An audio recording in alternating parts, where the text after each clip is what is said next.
Hello listeners, ठीक हो आप? तो पिछले पार्ट में अपने मैं बता रही थी कि मेरे जीजा जी और मेरे अनचाहे रिश्ते के बारे में बता रही थीं। ये उसका अंतिम हिस्सा है। तो शाम को जब दीदी सो रही थीं, मैं लिविंग रूम में अकेली बैठी थी। जीजा जी अंदर आए। उनकी आंखों में वही जुनून था, लेकिन इस बार उसमें एक गहरा दर्द भी था। निशा, तुम मेरे पास क्यों नहीं आती? उन्होंने धीरे से पूछा। उनकी आवाज में एक ऐसी कशिश थी जो मेरे दिल को बेकरार कर रही थी। मैंने कुछ नहीं कहा, बस उनकी ओर देखती रही। मेरी सांसें फिर से तेज हो गई थीं। वे मेरे पास आए, इतने करीब कि मैं उनकी सांसों की गर्मी अपने चेहरे पर महसूस कर सकती थी। निशा, तुम्हें देखकर मेरा दिल रुक जाता है, उन्होंने कहा और मेरे गाल पर अपनी उंगलियां फिराईं। उनकी छुअन इतनी नरम थी, इतनी गर्म कि मेरे शरीर में एक सिहरन दौड़ गई। मैंने अपनी आंखें बंद कर लीं, जैसे उस पल को और गहराई से जीना चाहती थी।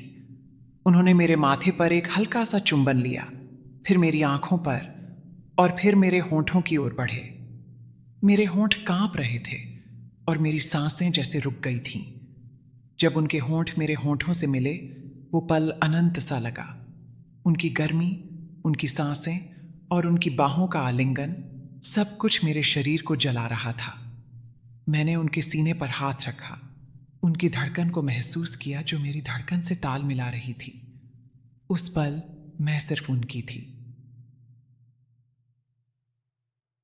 जीजा जी, ये गलत है, मैंने फुसफुसाते हुए कहा, लेकिन मेरी आवाज में कोई ताकत नहीं थी। मैं उनकी बाहों में पिघल रही थी। निशा, तुम मेरी हो, उन्होंने कहा और मुझे और कसकर अपनी बाहों में जकड़ लिया। उनकी सांसें मेरे गले पर थीं और मेरे शरीर में एक ऐसी आग सुलग रही थी जो मुझे पूरी तरह जला रही थी। उस रात हम दोनों उस आग में खो गए। जीजा जी ने मुझे अपनी बाहों में उठाया और अपने कमरे में ले गए। बिस्तर पर हमारी सांसें एक दूसरे से टकरा रही थीं। उनकी हर छुअन, हर चुंबन मेरे शरीर को और गहराई से जला रहा था। उनकी उंगलियां मेरे बालों में उलझ रही थीं और उनकी सांसें मेरे गले पर नाच रही थीं। हमने उस रात एक दूसरे को पूरी तरह समर्पित कर दिया। मैं जानती थी कि यह गलत था, लेकिन उस पल में मैं सिर्फ उनकी थी। सुबह होने पर अपराध बोध ने मुझे घेर लिया। मैंने जीजा जी से कहा, हमें यह रोकना होगा, दीदी को धोखा देना गलत है। लेकिन जीजा जी ने मेरे हाथ पकड़कर कहा, निशा, मैं तुम्हारे बिना जी नहीं सकता, तुम मेरी सांसों में बसी हो। अगले कुछ दिन मेरे लिए एक तूफान की तरह थे। जीजा जी और मेरे बीच का रिश्ता अब सिर्फ नजरों का खेल नहीं था। हर रात जब दीदी सो जाती थीं, जीजा जी मेरे पास आते। उनकी बाहों में मैं खो जाती, लेकिन सुबह होते ही अपराध बोध मुझे खा जाता। उनकी हर छुअन, हर नजर मेरे दिल को बेकरार कर देती थी। एक रात छत पर जब तारे हमारी कहानी को चुपके से देख रहे थे, जीजा जी ने मुझे फिर से अपनी बाहों में लिया। निशा, तुम मेरी जिंदगी हो, उन्होंने कहा और मेरे होंठों पर एक गहरा चुंबन लिया। उनकी सांसें मेरे चेहरे पर थीं और मेरे शरीर में एक ऐसी आग सुलग रही थी जो मुझे पूरी तरह जकड़ रही थी। मैंने उन्हें रोका और कहा, जीजा जी, हमें रुकना होगा। अगर दीदी को पता चला तो किसी को कुछ नहीं पता चलेगा, उन्होंने कहा और मुझे फिर से अपनी बाहों में खींच लिया। उनकी छुअन में एक जादू था जो मुझे हर बार कमजोर कर देता। उस रात हम फिर से एक दूसरे में खो गए, जैसे दुनिया में बस हम ही हों। लेकिन अगले दिन जब मैं दीदी के लिए सूप बना रही थी, उन्होंने मुझसे पूछा, निशा, तुम ठीक तो हो? तुम उदास सी लग रही हो। मैंने मुस्कुराकर बात टाल दी, लेकिन मेरे दिल में एक डर बैठ गया था। दीदी की तबीयत धीरे धीरे ठीक होने लगी, लेकिन मेरे और जीजा जी के बीच का रिश्ता अब एक जुनून बन चुका था।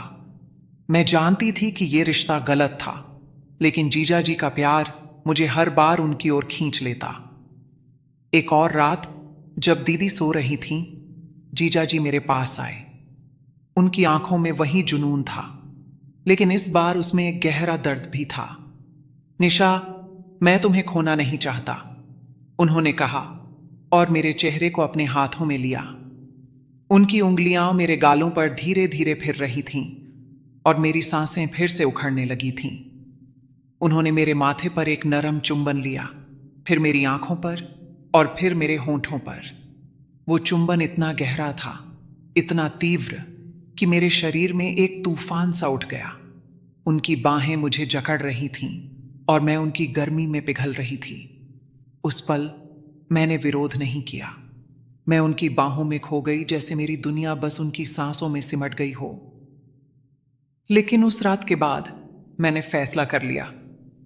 जीजा जी, हमें यह खत्म करना होगा। मैंने कहा, दीदी ठीक हो रही है, मैं जल्द ही अपने घर चली जाऊंगी। निशा, तुम मुझे छोड़कर नहीं जा सकती, उन्होंने कहा।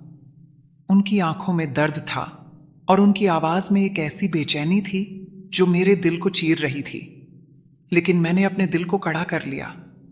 कुछ दिन बाद मैंने अपने बैग पैक किए और दीदी से विदा ली। जीजा जी मुझे बस स्टॉप तक छोड़ने आए। निशा, मैं तुम्हें कभी नहीं भूलूंगा, उन्होंने कहा। उनकी आंखें नम थीं और उनकी आवाज में एक ऐसी सच्चाई थी जो मेरे दिल को तोड़ रही थी।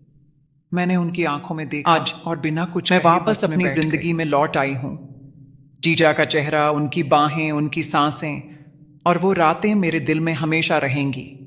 उनकी हर छुअन, हर चुंबन मेरे शरीर में अभी भी गूंजता है। लेकिन मैं जानती हूं कि कुछ प्यार अधूरे ही रह जाते हैं। मैंने अपने दिल को समझाया कि जो हुआ उसे भूल जाओ। लेकिन क्या मैं सचमुच भूल पाऊंगी? शायद नहीं। तो ये थी मेरी कहानी। थैंक्स सुनने के लिए। कल मिलते हैं नई कहानी के साथ। बाय।